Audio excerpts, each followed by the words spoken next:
Beginilah suasana penerimaan jemaah calon haji embarkasi Makassar asal Kota Makassar pada Selasa 6 Juli 2019. Ratusan jemaah berdatangan satu persatu kemudian bergegas untuk segera memasuki Wisma Asrama Haji Sudiang. Para jemaah calon haji yang berasal dari Makassar ini tergabung dalam kloter 1 yang rencananya akan diberangkatkan pada Minggu 7 Juli 2019. Kasubag Informasi dan Humas Sofyan Ahmad menyebutkan bahwa jumlah keseluruhan yang akan diberangkatkan panitia sebanyak 40 kloter.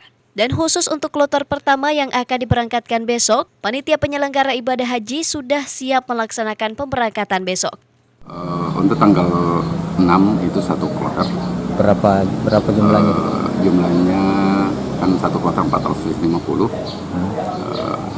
Dan kita siapkan itu 450 orang, itu asal dari Kota Makassar. Asal dari Kota Makassar. Kalau keseluruhan berapa kloter, Pak? Kalau keseluruhan yang kita berangkatkan di embarkasi Makassar itu 40 kloter. Berapa? 40 kloter. Hingga saat ini embarkasi Makassar akan memberangkatkan 450 orang calon jemaah haji untuk kloter pertama. Dan jumlah ini masih akan terus bertambah seiring berjalannya proses pemberangkatan.